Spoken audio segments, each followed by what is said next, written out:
Welcome to the first forum of the fall quarter. And we're really honored today to have two outstanding guests, different from our program. We have Midge Costanza, who's going to be talking to us to tell us why we should vote for Carrie Edwards.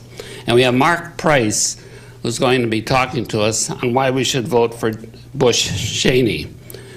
We're going to have a 17-minute presentation by each of our speakers, and then we're going to have a 3-minute rebuttal from each, followed by questions and answers, which will all be taped for later showing on TV. So, Midge Costanza was the first assistant to the president ever in the history of the United States. She was appointed to that position by Jimmy Carter in the Carter administration. Mark Price is a leader in the San Diego, he's chairman of the Alliance of San Diego elected officials, and he's a native son, lives in East County, and we're really honored to have both of them here. I do want to tell you that each one of these people went out of their way to accommodate us for this program, because our first announcement was that we would have Wade Sanders speaking for Kerry, and we would have Mark Weiland speaking for Bush. But they were both gracious enough to accommodate us. So without any further discussion, I'd like to call on Dave Fish, our president.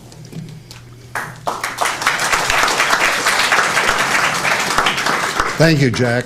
My task is just simply to say that this is the 31st year of the Institute for Continued Learning, an Osher lifelong learning program here at San Diego, University of California at San Diego. We've been offering this kind of program for 31 years. We're nationally known, and it's our opportunity to serve a community purpose in presenting this today. Thank you.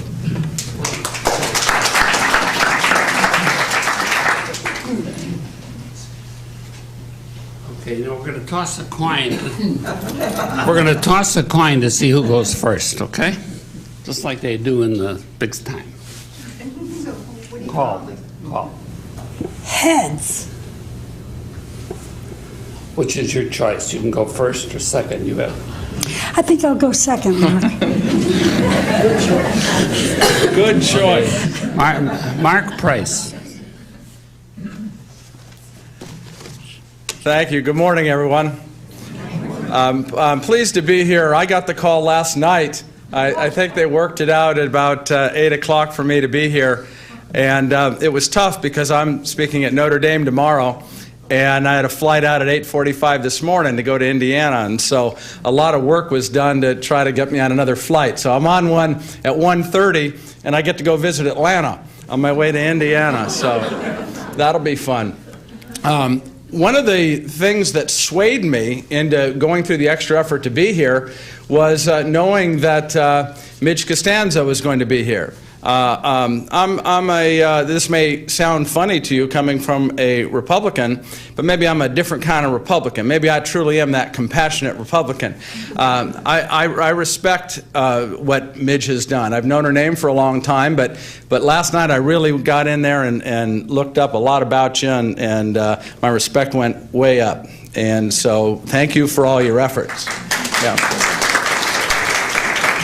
I believe, and I think you'll agree from what I read, that we're a better country, a better society, a better people when we debate. It's in the debate that we grow. It's in the debate that we learn. It's in the debate that we become stronger. But the debate has to be civil. The debate has to be respectful. The debate has to be open. And the debate has to be honest. And sadly, in today's world, especially in politics, we lose a lot of that. It's not civil anymore. It's not respectful as it should be. And God knows on all sides it's not as honest as it should be. And that's not good. Because when two parties come together to discuss something, if one or both are not coming from a place of honesty, how are you really going to get to a point where you can truly make a difference? And when you're talking at these higher levels of government, you're talking about the lives of human beings. And I think it's incumbent upon people to come to that debate in an honest, civil, respectful, and open manner. And I'm very appreciative for this opportunity to do that. And I did ask if there were rules. And they said, well, the only rule we have is that you're civil and respectful. And so I said, well, this is my kind of place. So that's all that matters to me. We come from different places. I have one set of beliefs, one set of core beliefs, and my beliefs make me believe that the Bush-Cheney ticket is the best ticket for the future of this country. By the same token, I respect the fact that Midge Costanza is going to have a different set of beliefs and a different set of understandings. But you know, it's the coming together and the merging of those beliefs that hopefully we can learn to respect each other a little bit more. I'm one that hopes that the tenor in the election process changes. I hope it gets to a point where we really start having our candidates discuss thoroughly the issues and stop the name calling and the pointing fingers. I don't know about you, but that's my particular hope in this whole process. By the way, I was told that a lot of you, I commented on how many of you have Irish last names, and I was told by a woman over here, well, a lot of you are from New York and from Massachusetts. And I'm in both places a lot. And then a comment was made about Louisiana politics, and it reminded me of a Huey Long comment about, remember Huey Long, governor of Louisiana? He said one time, among other things that he said, when I die, if I die, he says, I want to be buried in Louisiana so I can remain active in politics. With that, let me tell you some of the reasons that I believe that Bush and Cheney are best for the future of this country. And I broke it down into three things, and the first is character. It's character. The second reason is performance, and the third is vision. First, character. The one thing that we know about George Bush is where he stands. Now, that sets well with some people, and it doesn't set well with others. We got people out there who just don't like George Bush because of where he stands. But the fact is, we know where he stands, and he's been faithful to those things he believes in. And that, I think, is what we look for in a leader. Mother Teresa was asked late in life if she felt she'd been successful. And she said, God never asked me to be successful, He asked me to be faithful. We want our leaders to be faithful to what they believe, with that which is at their core. We don't have to agree with what's at their core, but we expect them to adhere to those things that they say they're about and those things that they say they're going to do. And I believe that George Bush, over his opponent, has shown a stability of character. The issues that have come up surrounding where John Kerry is today and where he may be tomorrow and where he may be the next day, those, I think, are direct views as to his character.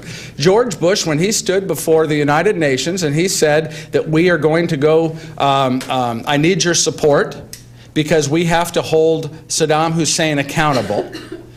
And if he doesn't stand up and if he's not accountable, we're going to do something about it. Well, we should have believed him.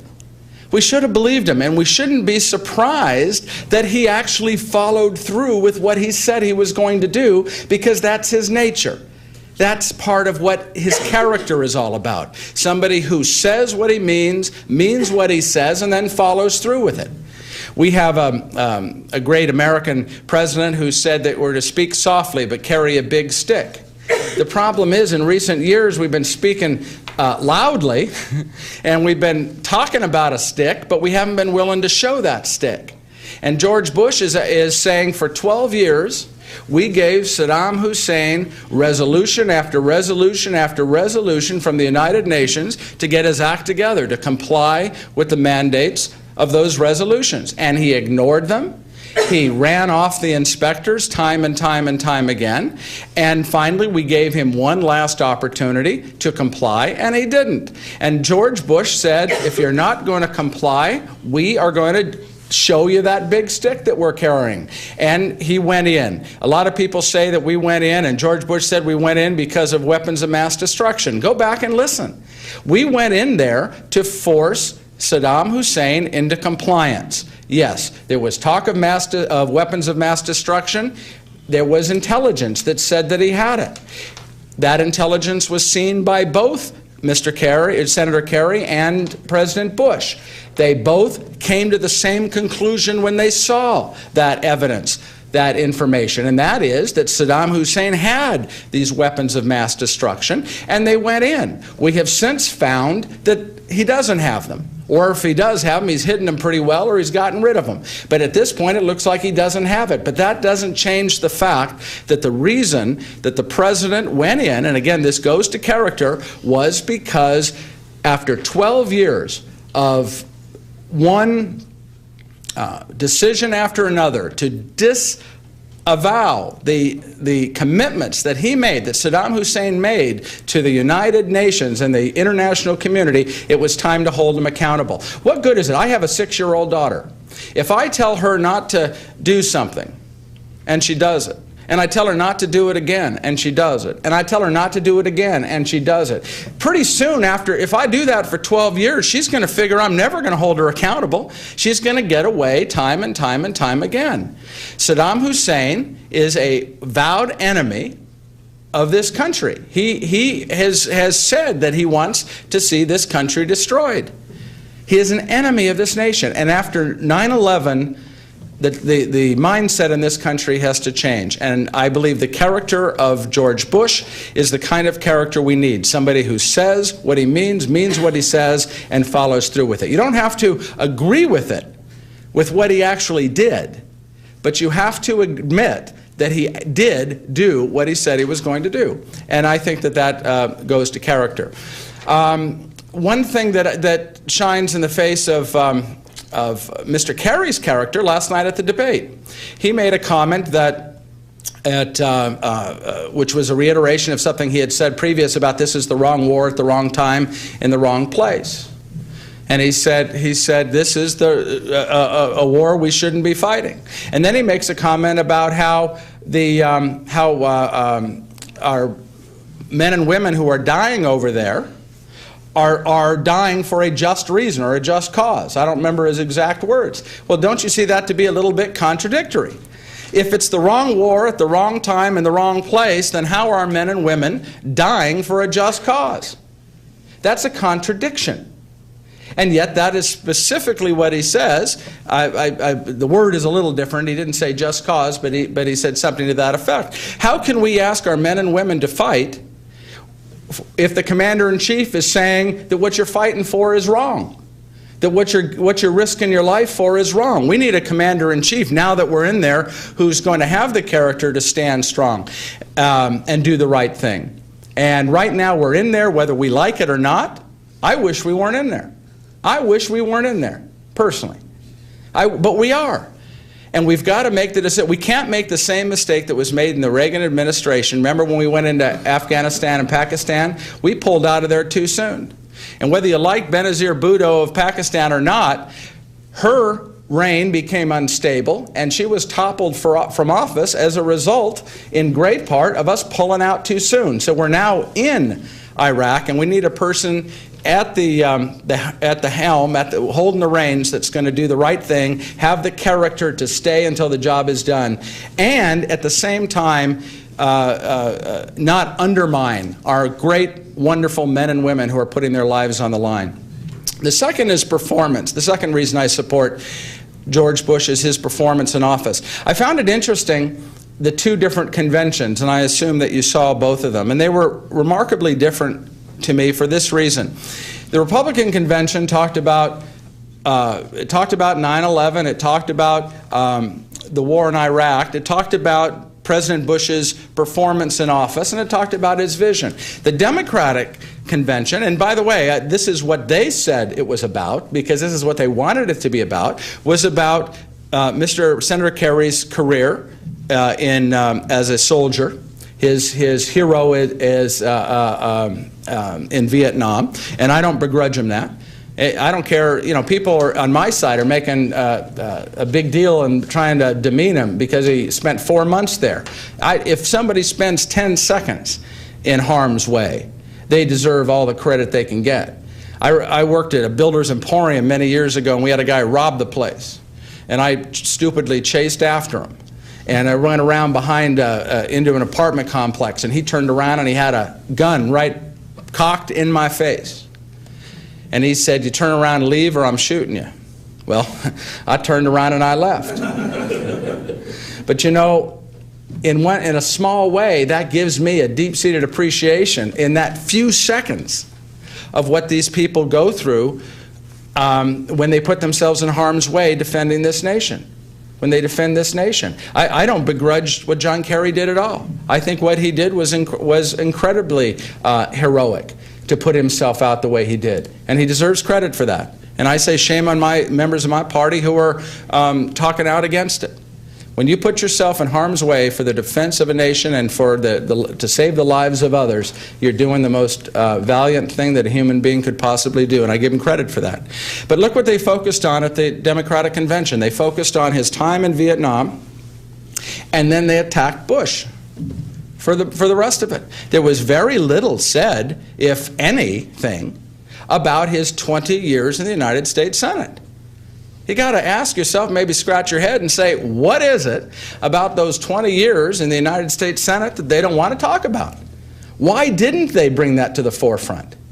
Performance in office in a leadership role, I think, is an important factor in who we should vote in as the commander-in-chief and the president of this nation. And his performance, 20 years in the United States Senate, was ignored for the most part of their convention. You got to ask yourself why. Why? What is it they didn't want us to know? What is it that they didn't want us to hear about? George Bush, on the other hand, talked about his performance. He gave us details of what he's done over the last 4 years as commander-in-chief. To some folks in this room, probably ad nauseum, but he still stood up and said, for better or for worse, this is who I am and this is what I've done. That's performance. What he's done across the board in policies,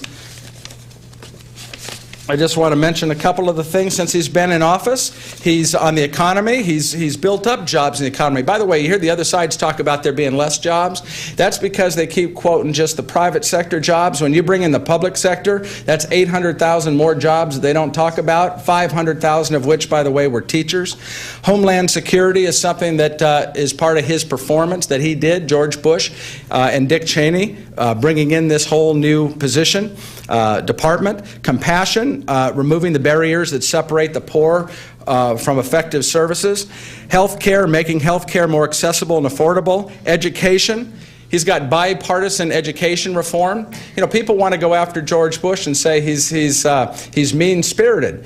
But a lot of what he's done, he's been able to get bipartisan support for. He's been a leader. His performance has been good in that area. National security, he has a strategy that meets the challenges of our time, preserving the beauty and quality of our environment. Now, I know there's a lot of environmentalists out there that think that we Republicans don't care about the environment. I think the true environmentalist is the one who uses the land, who rides horses on it, who hikes on it. I moved out to Alpine, California so I could have my horses and I could ride. And I've gone out for weeks at a time, just me and my little Cocker Spaniel dog, on the Pacific Crest Trail, which goes, as you probably know, from Mexico to Canada. Why did I do that? Because I love the environment. And I want to see this environment sustained. I want to see the open spaces remain open spaces. I want to see our sky blue. I want our air cleaned up. By the way, I don't know if you read the recent reports, but due to the work that's been done, San Diego has the cleanest air it's had in 30 years, just for whatever it's worth. One more minute. So the last thing reason we didn't think we'd go 17. The last reason that I support George Bush, and I hope you will, is I think he has vision for the country. He has vision that I think is in the best interest of this country. He has a vision that separates it. The difference, I think, between the Republicans and the Democrats isn't whether or not we see the problems. We do see the problems, but the difference really comes down to how you solve the problem. The Republican vision and George Bush vision is it's up to the individual. We should assume personal responsibility to make a difference in what's happening in this country. The Democrats, for the most part, say, let's just create another government program. Let's just keep building up the size of government with the number of programs, let government do it. This scares me. And since my time's about up, in the questions and answers, if you want to question me about that, I'll tell you why that scares me. And I thank you for your time and your attention.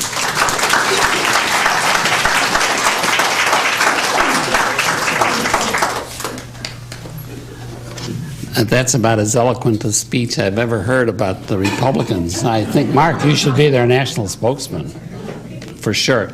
And now we're going to hear from Midge Costanza.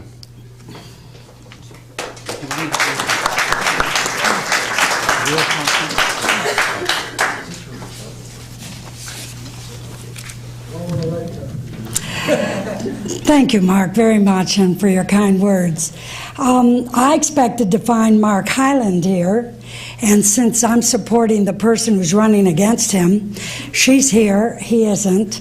His loss. Karen Underwood, who's running for that Senate seat. You're right, Mark. I've spent an enormous amount of my life in public service. I've gotten involved in politics because I believed the most important part of anyone's life is the contribution you make to the land, to the environment, to the neighborhood, to your family, and to the community. I got involved because of those reasons. And for the first time in the over 50 years that I've been involved in public life, I feel my vote this year is so far-reaching, so important for the history not only of America, but every vote that is cast this time is for the world.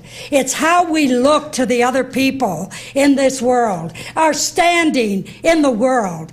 I am embarrassed by the leadership of this country. I am embarrassed that we torture prisoners and yet we don't take and claim responsibility for it. No one has been fired for doing what they did, not only to those prisoners, but to America. This is my country too.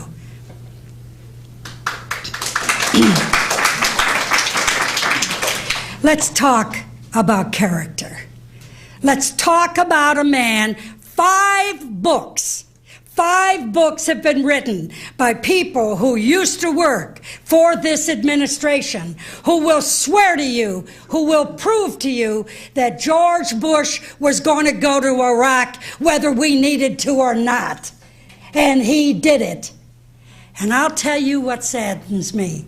Here we are in San Diego, marked the most beautiful city in the whole world. I'm from the East Coast. I'm from Rochester, New York. I love living here. I miss the snow a little bit. But during campaign time, these politicians have so many snow jobs, I figure it's as close as I'm ever going to get to snow. You know what I'm saying? So the character issue, I suppose I have to pay for this? Mark. I'm happy to do that. Thank you, Mark, but I know your party likes to buy votes. You can't have me. And certainly not for that much. Mark's a great guy, and I love the involvement, whether we agree with each other or not. Government is formed every time there is an election, and like it or not, that's our job. Our job is to vote. That's our responsibility, and if you even want to be coy about it, it's our opportunity. And when you talk about war, why? Why are we in Iraq? When you go to war, you have to have a reason. You have to have a purpose. You have to come out of there so you can measure whether you're winning or losing. Over 12,000 innocent Iraqi civilians killed. Over 12,000 of our young men and women wounded. 1,054 of our young men and women killed. It's easy for me to stand here and talk to you and say, well, you know, when it's time to go to war, we ought to go, because I don't have to go. And I am sick and tired that in the 50 years that I have been involved in public life, old men decide where we fight our wars, and young men and women have to fight them, whether they like it or not. Those young men and women in Iraq right now are not there because they believe in what they're doing, because they had to go, because that's the law, because they're there. That's a lie.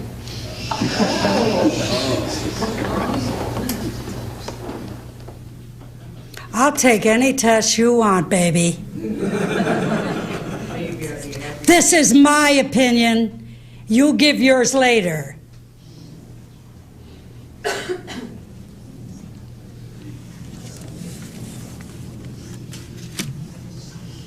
Mark said that when his child is told once, twice, 3 times not to do something, if she does it, she gets punished. But he doesn't bomb her. He doesn't invade her. We did. My opinion is we should not be in Iraq. It is the wrong war at the wrong time in the wrong place. Otherwise, be prepared for North Korea based on the exact same reasons, only in this case it would be true. They do have nuclear weapons.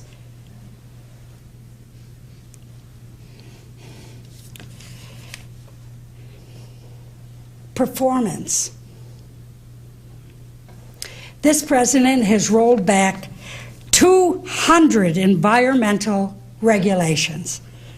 He backed a constitutional amendment to outlaw gay marriages as though every gay man and woman in the country is running to the altar. He pulled out of the Kyoto Agreement of global warming and gutted the Clean Air Act. This is the great environmentalist. He failed to fulfill his pledge to get Osama bin Laden, who is still free, who is the real culprit, who is the real enemy. Tell me, if you can, after this conversation that you and I have, if you can tell me who the enemy is in Iraq. Who's the enemy? Saddam Hussein is out. Who is the enemy? How do we measure whether we win or lose? Tax cuts? If that wasn't a political move, I don't know what is. Our schools are suffering. Leave no child behind. We not only have left children behind, we've left their mothers behind. They can't afford health care. Jobs are not. We've lost millions of jobs. And Mark, I really have to disagree with you definitely on that one. For me, I look at the performance of George Bush and I see more people in poverty. I see more people out of work. I see more people without health care. I see our elderly worried about where Social Security is going. If we can't provide those things for the people of the United States, then what kind of nation are we? The strength of America is not in our bombs, our tanks. It's in us, the people. When we are experiencing a quality of life where we can get up every morning and we know that we can take care of our families, that we know that we can provide health care when they need it, that's the strength of America, not bombing people.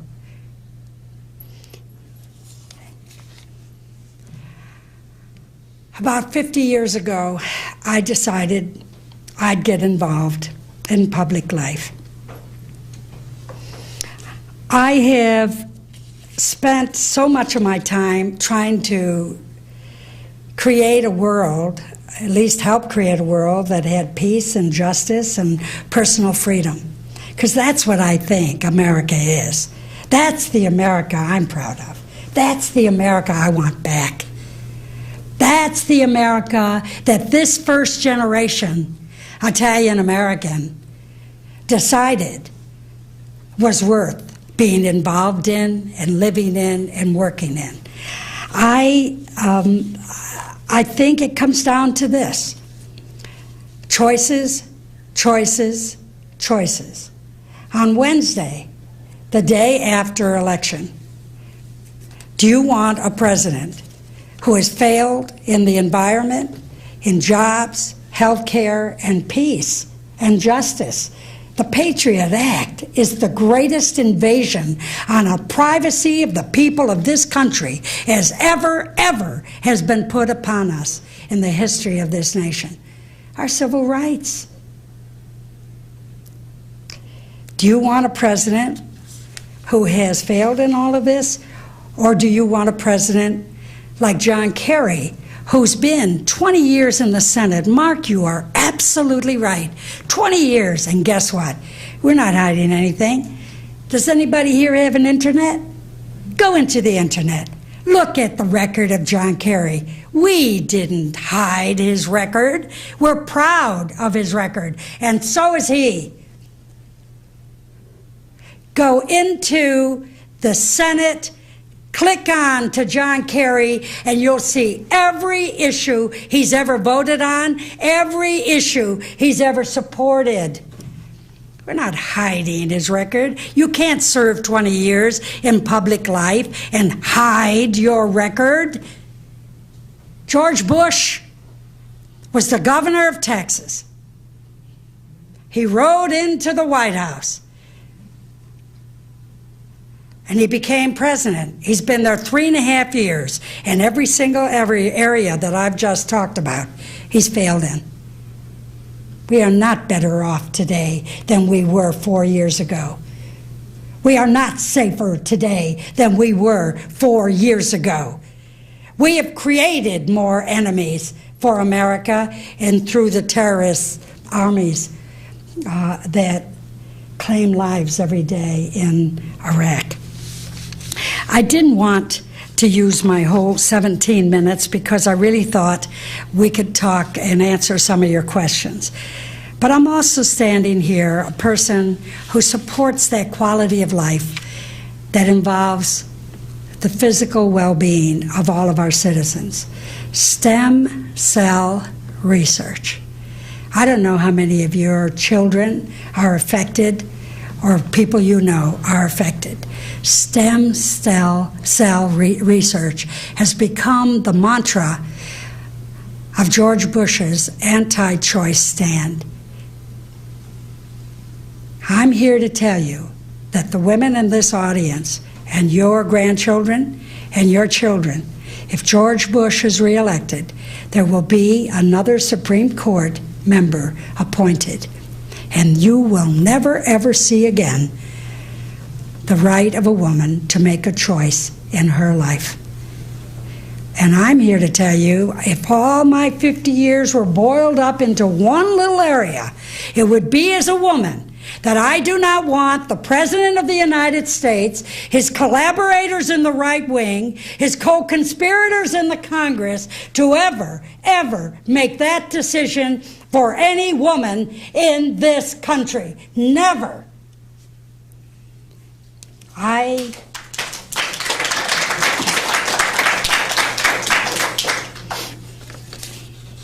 say shame on you, Mr. Bush. Shame on you. I want to end by reading something to you that got me started in the first place. I'm a Democrat, I'm a liberal, I'm a progressive, and even though that may make some of you in the audience itch a little bit, it's who I am. It's what I believe in. You don't have to agree with me, as Mark said. That's what America's all about, choices. Choices. And we don't call each other names, sir, because we have that freedom. Because if my right to speak here and differ with you is not validated in this room. Not one life that's ever been given in war to protect that freedom that I am expressing now, that we all come here, that Mark comes here to exercise. All of those wars have been in vain. And while we are trying to guarantee freedom in Iraq, we are losing ours here at home. I can't even begin to tell you how sincerely committed I am in this election, perhaps more than ever before in my life. I worked for a president. I ran his campaign. And would you believe I am more involved and committed in this election this year because of the impact on our lives here at home and our standing in the world. We are too close to foreign countries to be messing around here. This is not a Nintendo game. This is our country.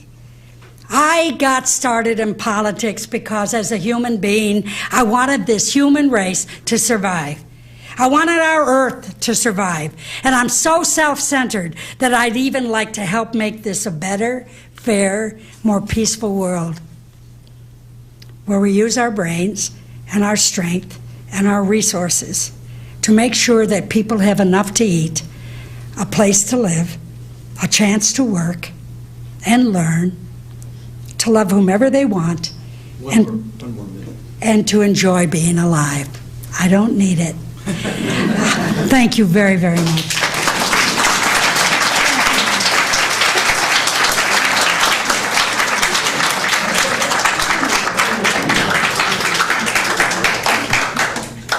Thanks, Midge. I'd like to restate, this room of people is meant to be polite, respectful, and decorous. I am embarrassed when a speaker is heckled by someone in our audience that is out of place. And please, please, if you have a comment or a question, you'll have time to ask it. Heckling is absolutely out of order. Thank you.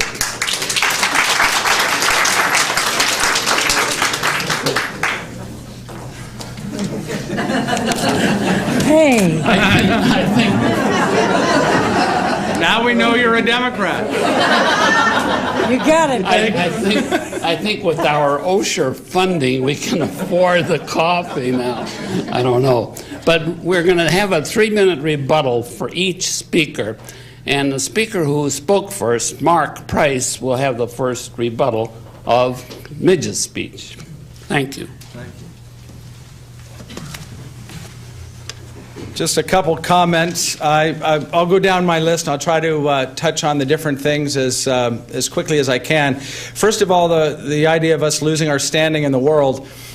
We have 30 nations that are allies to us in our efforts over in Afghanistan and Iraq. Do you know that at the end of World War II there were only 9 nations?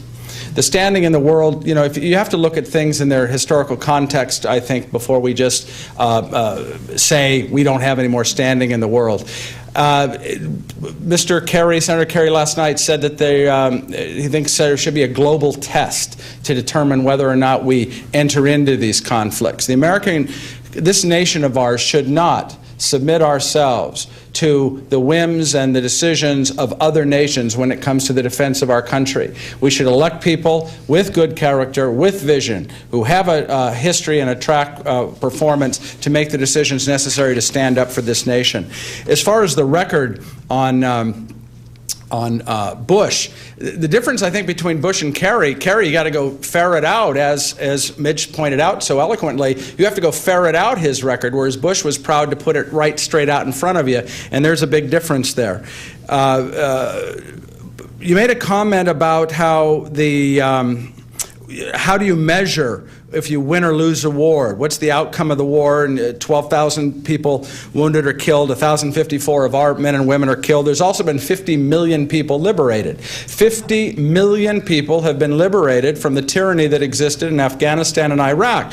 And we can scoff that off, but I'll tell you, as somebody who has been trying to get both parties to acknowledge the problem in the Sudan for 7 or 8 years. I've been there 3 times. That is absolute destruction of human life over there. I'm offended that both parties have just now decided that it's something that they're going to look at, and they're still not making any real decisions on what they're going to do other than sending them help. That is ethnic cleansing going on in the Sudan over there. I've been speaking on it for 7 years. We have to be willing to make the hard decisions and go into places for the defense of the defenseless. And that's just something that we are called to do, I believe, as Americans. Stem cell research. Stem cell research has to go forward. However, we do not need embryonic stem cell research, and that's the difference. Staying away, even scientists today are saying that there's enough stem cell, good stem cell to do research with without going into embryonic stem cell research. You made a comment, old man fights wars. You know, it's always been that way. I mean, old men make the decision, and it's the young men and the women who fight wars. That's historically, that is how it is, and it is wrong, and it is bad. I come from a family, I'm the first male in my family since 1850 to not go to West Point. And why did I go to West Point? Because 2 uncles, one a retired general, the other a lieutenant colonel, both West Point grads, came to me during Vietnam and said, "We're asking you not to go in." And I said, "Why?" They said, because a bunch of families like ours are breaking the tradition that have a long-standing tradition because it was our way of protesting the war in Vietnam. Now think about that. These are seasoned military officers. My uncle, the colonel, had half of his leg, most of his life after Vietnam. He had 2 inches of his bone of his leg removed for his fighting. The general who came to me had been held prisoner in the Philippines, put on a prisoner of war, Japanese prisoner of war ship, dove off, was shot at, got back to the island of Mindanao, organized the Philippine regulars, and took back the island. These are not people who hide from war. These are war heroes who said that the war they're waging in Vietnam, they're waging the wrong way, and they said, we want to have a protest. There are ways to make protests. My relatives, I believe, were telling me how to do it the right way, the way John Kerry did it. I believe undermined the Vietnam War, went directly to lengthening the war, and undermined the service of the great men and women who were risking their lives at that war. Time is up. We'll talk more later. Thank you very much.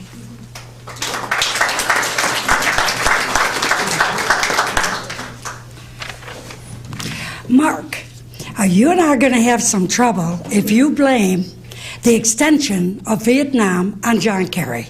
Because let me tell you, if he has that kind of power, you should be voting for him for president. You know, that's what I call, you know, I teach people how to speak, and that's what I call an extension that goes beyond what I refer to as truth. Now, he didn't extend the war. He was the one who had more to say about the war because he was there. You know, was it somebody who didn't go who was saying that war's wrong? By the way, I want you to know that's when I started getting really active politically. In Rochester, New York, I pointed to a television. You would have been so proud of me, Mark. I said, Richard Nixon, you are, sir. I called him a liar. I said, you're lying. Of course, I never did it again. I was on the front page of the paper with my finger sticking up like this, you know, being a New York Sicilian. It didn't look good. Anyway, my mother was rather embarrassed. But the fact is that, you know, you talk about his performance. John Kerry has served this nation for 20 years. He fought in a war, discovered he didn't agree with it, and came back and said so. Who has a greater right to discuss a war than the person who went there to fight it? You know, Dick Cheney and our president spent all that time protecting their little bippies from going. I mean, you know, they did everything. Dick Cheney, you know, the guy with the nice language, he says, well, when asked, why didn't you go to Vietnam, he said, I had better things to do with my time. Quote, unquote. I had better things to do with my time. Convention. The only person at our convention who spoke out, and I got to tell you, the people watching that convention, including me, I was so disappointed that we weren't aiming at George Bush. The only person who did was Al Sharpton, and I'm going, go Al! Go, yes! It's about time in this convention that we're going after the person that we want to replace. We were being so kind and nice, and to be accused of, think about every person who spoke at the Republican convention. How mean-spirited, how they made fun of John Kerry and his service in Vietnam. No, no, no. No, that's not acceptable. Homeland Security? You want to talk about flip-flop? By the way, flip-flop, flip-flop. You know, I'd rather have somebody who stops, thinks, and changes than someone who says, I'm faithful to war, whether we need it or not. I am faithful. I'm going forward. What? 3 minutes. Oh. Okay.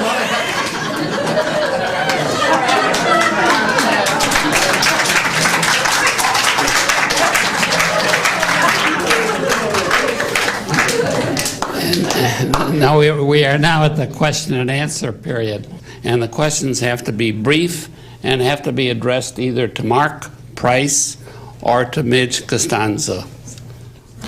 I'm really addressing the question to both speakers. I was surprised that neither of you really raised the issue that is most important to me in this, and that is the separation of church and state. My strong feelings about the election are because I fear that if Mr. Bush is reelected, that the wall between church and state will in fact go down. And I'd like to hear comments from both of you on that subject. I didn't mention it, but it's not because it's not important to me. I do not believe that it should ever be mixed, that it should ever one thing affecting the other. As a matter of fact, in some speeches, I've made reference to those people who run all over the country with the Bible in one hand, talking about God and love and things religious, and in the other, they talk about the destruction of the human spirit. And I am absolutely in support of that separation and will do anything and everything to create that separation. Reminds me, there's a poem, Patty O'Shea went to church every Sunday, but when he died, he went to hell for what he did on Monday. One of the things I like to ask folks, let me do a clarification, by the way. I was accused of saying something that wasn't the truth when I made the comment about Kerry extending the war. That wasn't my quote. That was the North Vietnamese who made that quote. And they made that quote time and time and time again. That's them saying it. That wasn't me saying it. So I didn't give them proper credit. It was the communist North Vietnamese that said he helped to extend it. Your question regarding the separation of church and state. One question I like to ask is, where does that phrase come from? Do you know? Who asked the question? You did? I didn't know. Jefferson. Where does it come from? Do you know? Who said the Constitution?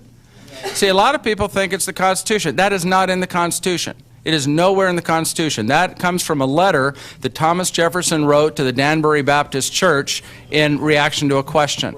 I thought I did. I'm sorry, sir. Address it to me. The phrase may not be in the Constitution, but the words of the Constitution clearly imply separation of church and state. Well, that only came by a decision of the Supreme Court after 150 years of asking them. But nonetheless, you asked the question about it. I believe there should be a separation of church and state. I just like it to be made clear as to where it really came from, because there's a lot of folks out there that'll say it's from the Constitution. It's not in the Constitution. It should be kept separate, and I believe that George Bush wants to keep it separate. And he has done, in my mind, very little very little to change what the true meaning of the separation of church and state is. The problem is that that meaning has been morphed over the years. It's been morphed into something more than it actually was, even when the Supreme Court accepted the verbiage as something we should stand for in this country. Again, thanks for coming in the last minute. We certainly appreciate it. Mark, I was sort of amused at your reference to Mother Teresa and then sort of a comparison to George Bush. I mean, I knew Mother Teresa. Mother Teresa was a friend of mine, and George Bush is no Mother Teresa.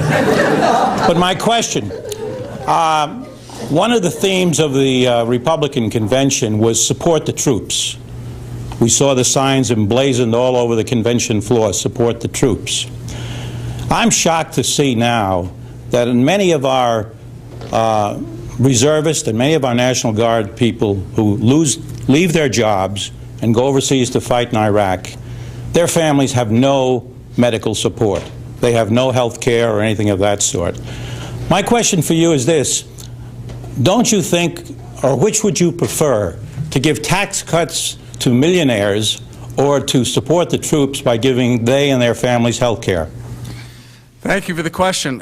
First of all, I didn't compare George Bush to Mother Teresa. I too knew Mother Teresa and met, and I agree with you. As much as I'd like to see George Bush wear one of those saris one of these days, just for humor's sake, I have great respect. I've been 29 years in ministry in the Catholic Church and have had many dealings with she and her order, and I have great respect. What I was drawing the comparison was only in her comment about the importance of faithfulness and faithfulness to those things we believe in. And that I think that George Bush has been. He has been faithful. Do I think he has been a Mother Teresa in any stretch of the imagination? The answer is no.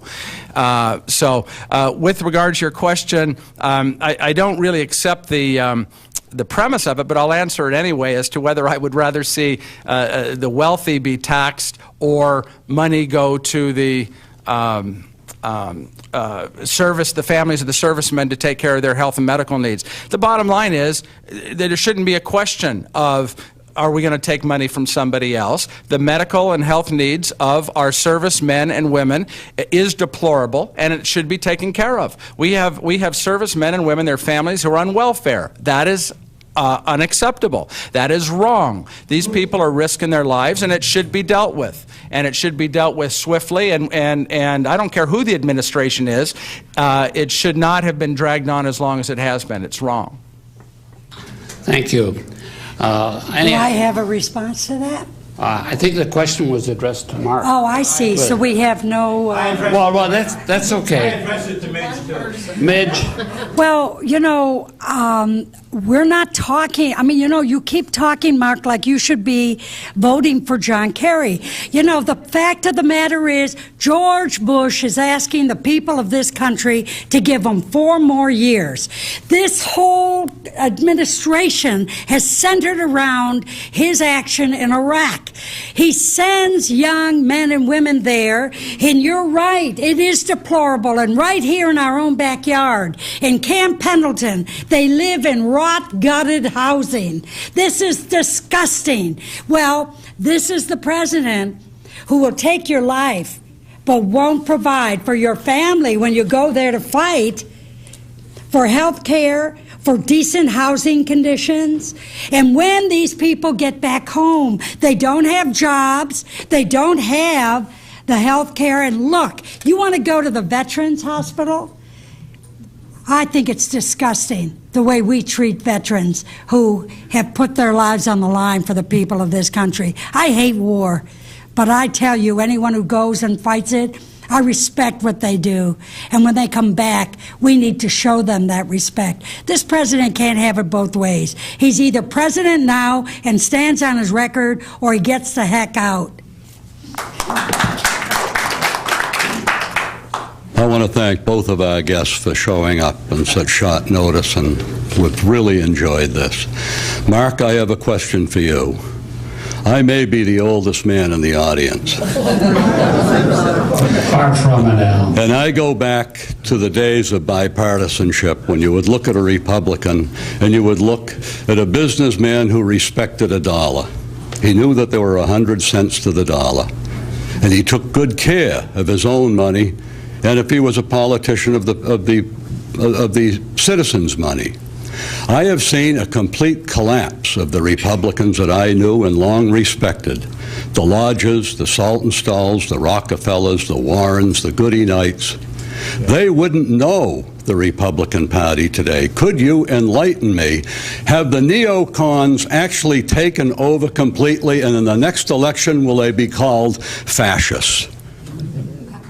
One last, thank you for that. By the way, my father-in-law is 91. He'll be 92 here in November, and still quick as a whip, and he lectures me on politics all the time and tells me how it used to be. But he sees that the only real chance we have is along the lines of what the Republicans believe. As far as your comment regarding the party changing, yeah, it has changed. You know, but so has the Democratic Party. I mean, look at Zell Miller at the convention when he spoke. He said that the Democratic Party has left him. The Democratic Party is no longer the party that he grew up in, that he knew. And there are many Democrats that way. There are many people who are choosing to vote for Kerry, not because they like Kerry, not because they're enamored with Kerry, not because they buy into his vision, because God knows they haven't heard much of it. They're voting for him because they hate Bush. They dislike Bush.